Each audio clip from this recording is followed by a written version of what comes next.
Horas, selamat pagi Amanginang yang dikasihi Tuhan Yesus Kristus. Sebelum kita memulai aktivitas kita hari ini, mari kita merenungkan firman Tuhan. Mari kita puji Tuhan, kita bernyanyi.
Kasih dan damai sejahtera dari Allah Bapa dan dari anaknya Tuhan Yesus Kristus menyertai engkau.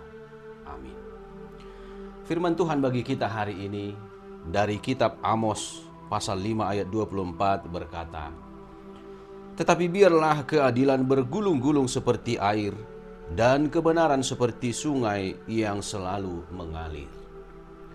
Saudara-saudara jemaat yang dikasihi Tuhan, pada zaman Nabi Amos, bangsa Israel terlihat sangat religius. Mereka rajin beribadah. Hal itu terlihat di ayat 5, di mana mereka beribadah di banyak tempat, seperti di Betel, di Gilgal, dan di Beersheba. Mereka juga rajin mempersembahkan korban bakaran, merayakan hari raya keagamaan, bahkan bernyanyi di bait Allah. Dalam hal pemerintahan, mereka sedang berada di puncak kejayaan. Mereka hebat dalam hal ekonomi, politik, dan juga militer. Tetapi di balik semua itu, ada kesalahan besar yang mereka lakukan, di mana mereka hidup tidak benar di hadapan Tuhan. Mereka hidup dalam ketidakadilan. Bahkan kalau kita lihat di ayat 11-12, di situ dijelaskan bahwa mereka menginjak-injak orang lemah, orang kaya menindas orang miskin, hak orang lemah diabaikan, kejujuran tidak dihargai, terjadi suap di mana-mana, sehingga orang benar bisa jadi salah, orang salah bisa menjadi benar. Oleh karena itulah, Tuhan menegur mereka melalui Nabi Amos.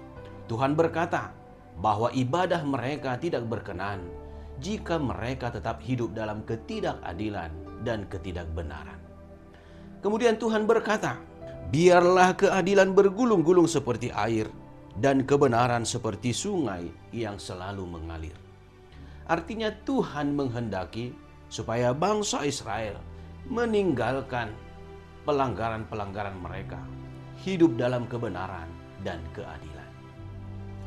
Saudara-saudara yang dikasihi Tuhan Yesus Kristus, apa yang mereka akan alami atau terima jika mereka hidup dalam keadilan dan kebenaran? Ayat 14 mengatakan, "Allah semesta alam akan menyertai engkau seperti yang kamu katakan." Ternyata dalam setiap ibadah bangsa Israel, di akhir ibadah mereka selalu mengatakan, "Tuhan menyertai kami."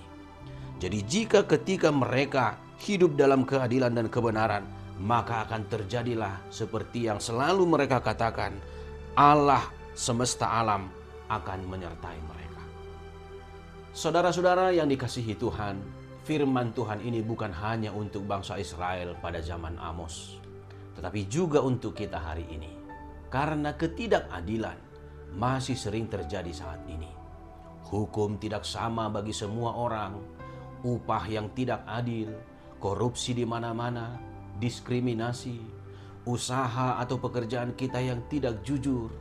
Misalnya, dalam perdagangan, terjadi penipuan terhadap pembeli, ada yang mengurangi timbangan, ada yang menjual barang dengan kualitas yang tidak sesuai, dan lain sebagainya.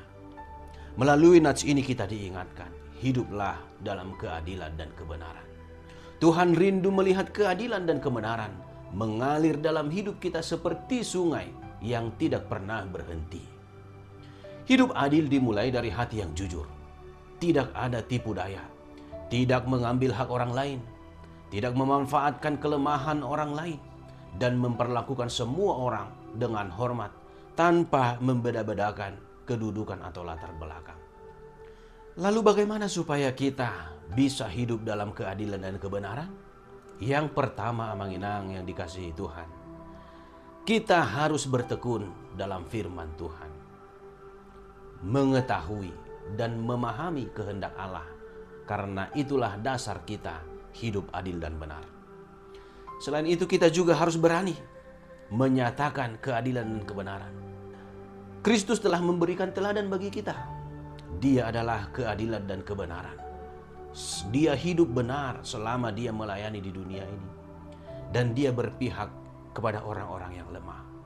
Dan marilah kita sebagai pengikut-pengikut Kristus menyuarakan dan menyatakan keadilan, kebenaran di tengah-tengah kehidupan kita. Amin. Marilah kita berdoa. Tuhan kami yang Maha Pengasih, terima kasih Tuhan atas firman-Mu yang masih mengingatkan kami bahwa Engkau menginginkan kami hidup dalam keadilan dan kebenaran. Kiranya Roh Kudus-Mu menyertai kami, sehingga kami mampu menyatakan keadilan dan kebenaran itu dimanapun kami berada. Baik kami di tempat bekerja, di keluarga, di tengah-tengah gereja, di tengah-tengah masyarakat, dimanapun kami berada. Sertailah kami satu hari ini ketika kami akan melanjutkan aktivitas kami. Kemanapun kami melangkah, biarlah kami membawa keadilan dan kebenaran. Di dalam nama Yesus Kristus kami berdoa. Amin.